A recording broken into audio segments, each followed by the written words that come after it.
Ya, Gimana kan nih? gini loh, syirik mensyirikan, sesat mensesatkan menjadi hal yang biasa sekarang kan. Setingkat Pak Quraisy aja disebut sesat kan. Setingkat Pak Mahfud MD saja disebut sesat. Gitu loh, setingkat Pak Mahfud MD loh itu.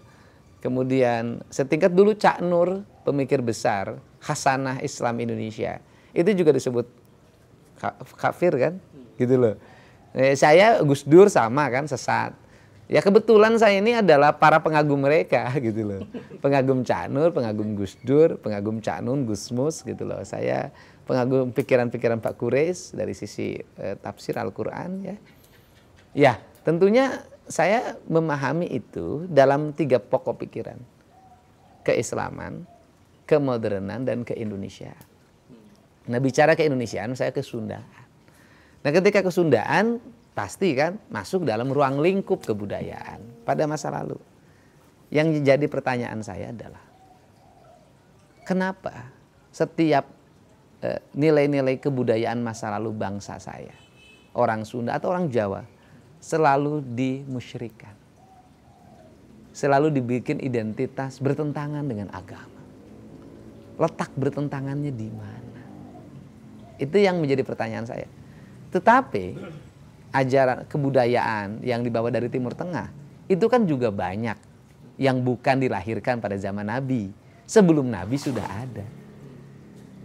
Nah, misalnya Pak Said Agil pernah menyampaikan dalam ceramahnya, masjid itu pakai menara.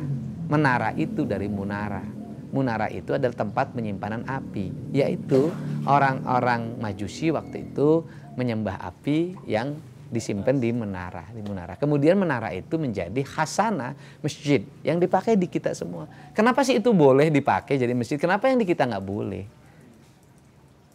Nah, ini yang menjadi pertanyaan kita gitu loh. Bagi saya nilai-nilai masa lalu itu penuh kearifan. Misalnya orang Sunda, silih asa, silih asi, silih asu, apa sih tidak arifnya? Ada kereta kencana, kemudian dikasih dikasih ratus ya, dikasih bunga. Apa bedanya dengan bendera yang dihormat? Kan sama, diarak setahun sekali, orang nonton foto-foto. Apa bedanya dengan bendera yang dihormat? Kan sama aja. Apa benderanya sih dengan bendera ormas, bendera partai? Kan sama gitu loh. Itu kan simbolisasi saja. Ya kalau itu nggak boleh, bendera ormas juga nggak, jangan dibela-bela dong. Kan ketika nama ormasnya dilecehkan orang lain kan ngamuk. Kan ketika nama partainya dilecehkan orang lain kan orang ngamuk juga. Kan artinya bahwa samalah semuanya juga masih menghormati simbolisasi gitu loh. Cuman beda. Ya cuman beda. Nah, itu problemnya apa? Misalnya kain pohon dikasih kain, terus problemnya apa? Katanya itu baik dianggap apa yang menghidupkan agama Hindu. Nah, pertanyaan saya, ada nggak di India pohon dikasih kain? Nggak ada. Itu khas Bali aja. Bukan khas Hindu loh, khas Bali. Bali itu khasnya budaya Nusantara. Nah, kemudian menjadi pertanyaan saya, terus masalahnya apa? Bagus mana pohon dikasih kain dengan pohon dikasih paku? Dikasih paku, kasih iklan, ditulisan di situ. Misalnya hubungi 08 sekian sekian sekian gitu kan ya, untuk sedot tinja.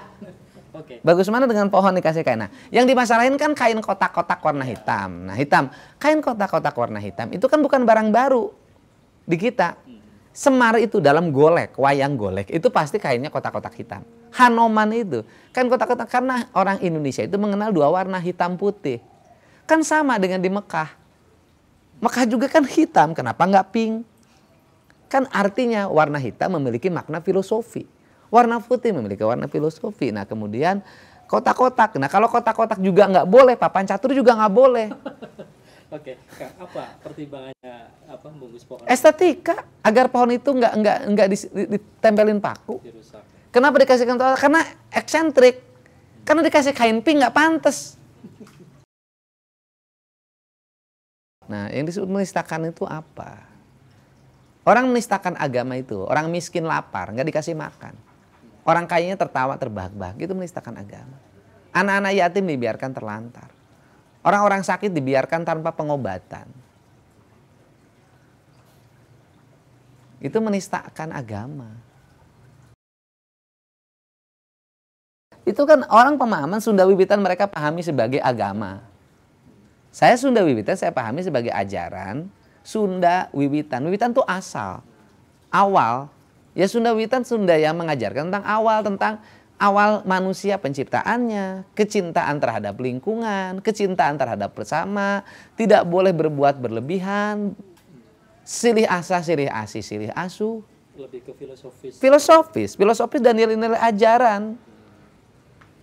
Terus apa salahnya?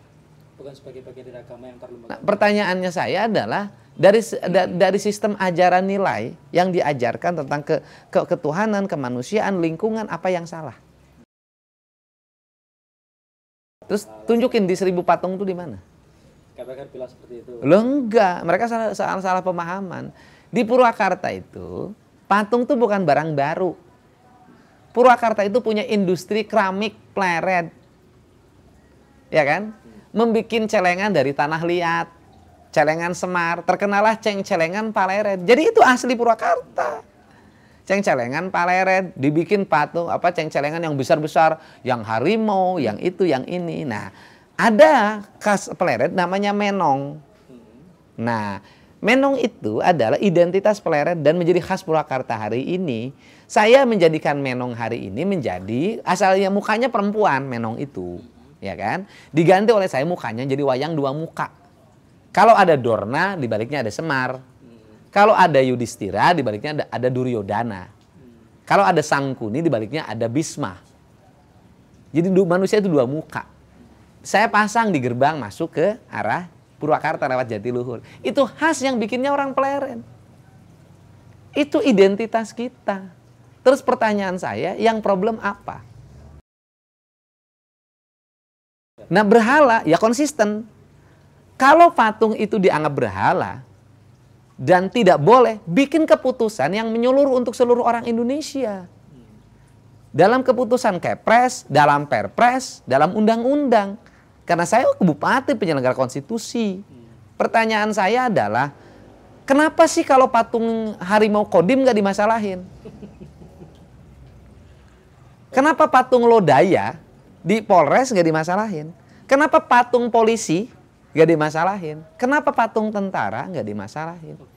Sepertinya memang. Nah di Jakarta patungnya lebih gede, patung Sudirman. Nah persoalannya kenapa sih patung yang gede di Jakarta yang dimasalahin, yang di Purwakarta yang kecil-kecil?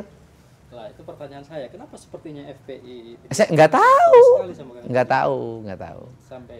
Ya nggak tahu, mungkin saking sayangnya sama saya.